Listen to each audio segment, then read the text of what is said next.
We are the New York Knicks. We are the New York Knicks. We are the New York Knicks. Say go New York, go New York, go. Go New York, go New York, go. Say go New York, go New York, go. Go New York, go New York, go. What's up, YouTube, and welcome back to the Knicks Cave. I'm Jan, a Knicks fan, your host, and let's get right into it. But before we get into it, I want you to do me one small favor. I want you to hit that like button. I definitely want you to subscribe, leave a comment. If you want to know when the next video going to drop, hit the notification bell. Oh, another thing. Happy Thanksgiving. I want everybody out there to enjoy your holidays. Don't eat too much. Watch some good football games. I just wish my team was playing on this day, the New York Jets.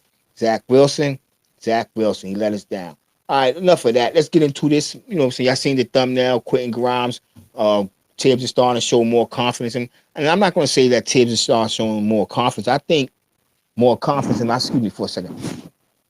I think if Grimes had not started the season on the injured list, not with that foot injury, and Evan Fournier was playing the way he's been playing the first 5 games, I think he would have been in the starting lineup. We all seen how he finished last season. We seen what he did in the summer league. He was spectacular. Matter of fact, he was in the runner up for the MVP. Um, did he win the MVP? You know what I'm saying? I gotta leave that stuff alone. But anyway, I like this decision. What I'm worried about is when Cam Reddish come back, is Tibbs gonna make a switch or he gonna leave him there? Either way, both of these guys are playing good right now, defensively and offensively. Actually, Cam Reddish offensively is a little bit better, a little ahead of him right now, especially with the 3 ball. But I think if Grimes start getting more games under his belt. Remember, this is only going to be about his 4th game back, or his first 2 games he played. He didn't really play that many minutes. Tibbs gave him some real good minutes the other night, 37 minutes. He scored 10 points. But you know what I'm saying? Like, I like this kid because let me give you some video of this kid. I just think this kid is gonna be special, to be honest with you. So like I said, I just think this kid is going to be special. So like I said, it's gonna be let me give y'all some video of this kid. You know what I'm saying? I just think Tibbs is made the right decision right now by having this guy on the court right now. So we're gonna see what Grimes got, you know what I'm saying, throughout the rest of the season. I think, like I said, I think his 3-point percentage will go up once he start playing more. You know what I'm saying? God forbid, let's hope, you know what I'm saying, that foot don't bother him throughout the rest of the season. You know what I'm saying? He might have, I don't know, this guy seemed kind of injury prone, especially seeing what we seen last year. I know he went out the game through the COVID also, but it seemed like he had a little injury problem also. But I like this guy, you know what I'm saying? And I was happy when the Knicks drafted him. I actually made a video predict this guy could be the next Klay Thompson. And last year, and even in the summer league, he looked like he was heading in that direction. And to be honest with you, I like his game better than I like RJ Barrett's game. I know RJ Barrett is very aggressive and he has that Manchizo attitude about him, alpha male. But I like Quentin Grimes. He plays smart.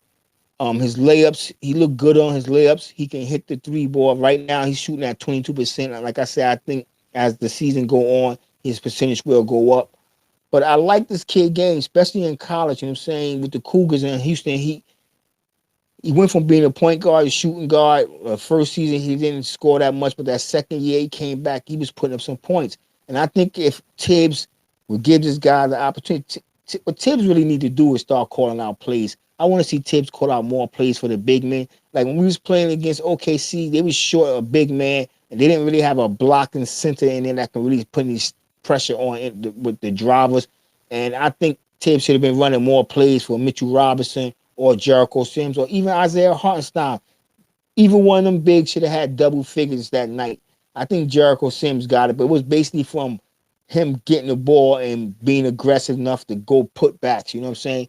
But Tibbs going to have to learn to run plays for his players. If he was to run plays, especially for Quentin Grimes, and once Quentin Grimes get his stroke back, the New York Knicks will be a dangerous team.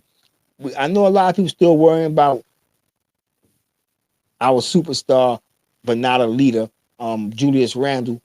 And I think Julius Randle's gonna be all right. I mean, Tibbs has got to just know when to rein him in. When he see him make that first mistake, that second mistake, put him on the bench. Or see him get that look in his eyes when he just looking around and like he lost, sit him on the bench.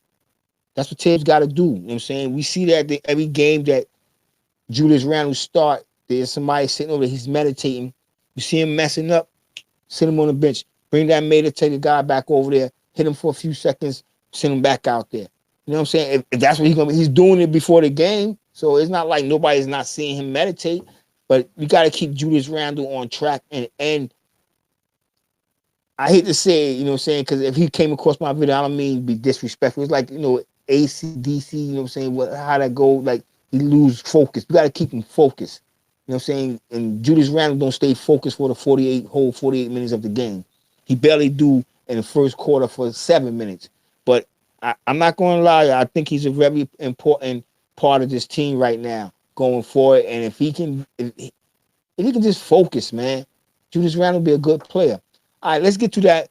Let's get to what y'all already clicked on for and see. Y'all want to hear who I'm talking about. Well, y'all know who I'm talking about. Well, here I got to say. And I think this will be a good trade for the New York Knicks. And I'm being honest. I just think that with the New York Knicks, with the way Evan Fournier is playing, let's just be honest. With the way Evan Fournier is playing right now, any one of these guys that y'all seen on the thumbnail will be an upgrade over Evan Fournier. First, we're going to start with Eric Gordon. Now, I know Eric Gordon is a little undersized, 6'3", but Eric Gordon is a very smart and intelligent player. He can guard from 1 to 3, and he's going to get you buckets. And what I think Eric Gordon would be the most useful and the most bring into this team, what he would bring the most to this team is leadership. Just like I just got finished saying, Julius Randle is our superstar. For now, it could be Jalen Brunson. But what I mean by leadership, I mean veteran leadership. Brunson is displaying that on the court by, getting the guys in the game, whatever. But he's younger than Julius Randle. I don't know if RJ Barrett looked at him like one of them OG guys that he can take that advice from. But a guy like Eric Gordon can come in and he can get that respect from the starters and the bench. That's just my opinion. Let me know what y'all think in the comment section. But other than that, he's averaging, for his career, he averaged 16.3 points a game, 2.8 assists, 2.4 rebounds, and 764 regular season games. And let's not forget, he won the Sixth Man of the Year. For this season, right now, he's averaging 12 points, 2.3 rebounds, 2.9 assists. He's shooting 44% from the field. He's also shooting 34.6% from downtown. And that's higher than I think he's shooting better than everybody. Well, Obi Toppin is our best three-point shooter on the team right now. And that's hard to believe because nobody imagined Obi Toppin being our best three-point shooter. But you got to give the kid credit because he's stepping his game up. All right, let's step over to the next person. And this guy, excuse me, I like Eric Gordon, and I gave him the praise, you know what I'm saying, but he is a little bit undersized, and even though he can play defense, some guys will just shoot right over him. But Josh Richardson, he has the size, you know what I'm saying? He has the size to play defense on that 3 and on that 2 or that 1, and sometimes that 4 need be. He's averaging 10 points this season, 2.2 rebounds a game, 3 assists. You know what I'm saying? But what I like about him, I know he's been around, you know what I'm saying, for 8 seasons. He's been on 5 teams, you know what I'm saying? But I like that he's a defensive player. And I know he's old, you know what I'm saying, getting up there in age, but he's not that old. He's 29. He just turned 29 in September, and he will be an unrestricted free agent, so that would be money off the books as well. You know what I'm saying? We'll be getting rid of Evan Fournier contract. Yeah, Evan, I forgot to put this out there. In every one of these trade scenarios, yes, Evan Fournier is getting the hell out of New York. All right? Evan Fournier is getting out of New York. Every one of these trades it involve Evan Fournier. No Emmanuel quickly. Let's just get that right out there. No, Emmanuel quickly is not going nowhere with these guys right here. So if the Knicks can pull off a trade with these guys and trade Emmanuel quickly and get a first round pick, I hope they're gonna do something with that first round pick and not just stockpiling picks. You know what I mean? All right, like I said, Richardson would be a good fit, especially in Tom Thibodeau defense. Tom Thibodeau craves a guy like he loves guys like Josh Richardson. And Josh Richardson, come on, he is a bona fide shooter. He can shoot the ball. Let's not forget, like at least 2 seasons. You know what I'm saying? I know he's been in the league for 8 years, but in 2 seasons he shot 41% and better. So the kid can shoot, and he would not get a starting spot, but he would be damn off the bench. He would be perfect. Y'all let me know what y'all think in the comment section with that. Do y'all think he'll be a good fit for the New York Knicks? And I say this for last, but not least, because I think this would be the perfect fit for the New York Knicks. Honestly, this guy would really fit in for the New York Knicks, and that's Kelly Oubre. I know he also been around too. I'm not gonna lie, he's been around, but he's still relatively young. He played for the Wizards, Hornets, Warriors. You know what I'm saying? 8 seasons also. He averaged 12.3 points and 4.4 rebounds for his career. This year, he's actually averaging 19 points a game, grabbing 5.3 rebounds, 1.1 assists. We all know Kelly Oubre is not really passing. He either going through the hole or he's gonna hit that 3 ball. He's shooting 42% from the field, 32% from downtown, and 73% from the free throw line.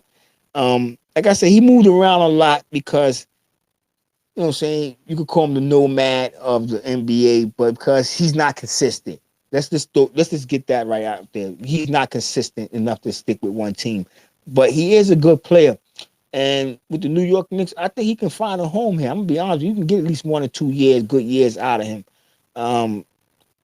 He's long, he got length, you know what I'm saying? He's very athletic. That's what makes him so intriguing to teams. I guess you can kind of, compare him to Cam Reddish. You know what I'm saying? They can mirror one another. And hey, coming off the bench, we can Rose get hurt. We can sit Rose. I really don't like Quickly as our point guard. Quickly seems to play better off the ball, but as you know, there's rumors of Quickly being traded. So I would like McBride out there. McBride got to score. He's got to calm down and score. Stop taking so many threes. Hit that 15-footer jump shot. Take a couple of layups. Then go to the 3-point shot.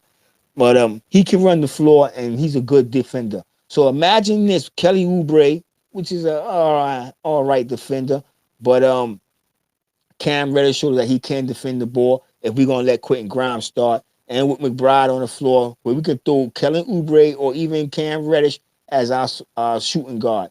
Either way, that's going to present matchup problems for teams because Kelly Oubre is like 6'7". I think Cam Reddish is around 6'7", 6'8". So even one of them guys in the shooting guard position, some guy will probably be 6'6", 6'5", holding him. So they should have a advantage, a height advantage right there. That's if the trade get made. And if you think about it, if this trade was to get made, then the Knicks probably would be getting rid of Emmanuel quickly.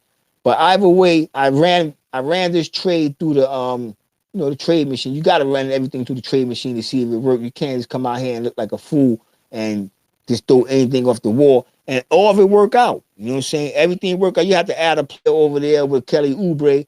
And I think adding Maldon, if I'm pronouncing his name right, will be a little added insurance, especially if we trade quickly.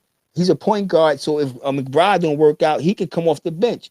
Y'all let me know what y'all think in the comment section.